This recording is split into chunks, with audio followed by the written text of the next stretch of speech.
చాలా భయం కొన్ని ప్రయోజనాలు కలిగిస్తుంది మనకి. కరోనా భయం కారణంగా ఆరోగ్యం పట్ల జాగ్రత్తలు తీసుకుంటున్నాం. జీలకర్ర, ధనియాలు, అల్లం, వెల్లుల్లి, ఉసిరికాయలు, కరక్కాయలు ఇదివరకు ఎప్పుడైనా తిన్నావా? పిజ్జాలు బర్గర్లేగా మనం తిన్నది. ఇప్పుడు ఇవన్నీ తింటున్నాం. మరి ఇదంతా మేలు కాదు. ఇదివరకు బయట తిరగద్దంటే మానేమా? ఇప్పుడు మనంతరం మనమే మానేసాం. ఇప్పుడు మన ఇంట్లో అస్తమాను విందులు వినోదాలు, లేదా వేరే వాళ్ళ ఇంట్లో విందులు వినోదాలు. ఇంట్లో వండుకున్నది ఎక్కడా? ఇప్పుడు ఇంట్లోనే అందరం వండుకుంటున్నాం. ఇవన్నీ భయం వల్ల ప్రయోజనాలు కాదండి.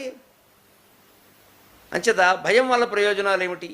శుక్రుడు చెబుతున్నాడు, నేను భయం వల్ల ఏమని తెలుసుకోగలి, అంత భయం ఏమిటి అన్నాడు. వాలి నా రాజ్యాన్ని నుంచి నన్ను తరిమేసి నువ్వు భూమండలం మీద ఎక్కడ ఉన్నా సరే చంపేస్తాను అని భయపడితే ఆయన నుంచి తప్పించుకోవడం కోసం నేను 4 దిక్కుల్లో తిరగని రాజ్యం లేదు అన్నాడు, తిరగని ప్రదేశం లేదు అన్నాడు. అంత వేగంగా ఎలా తిరగ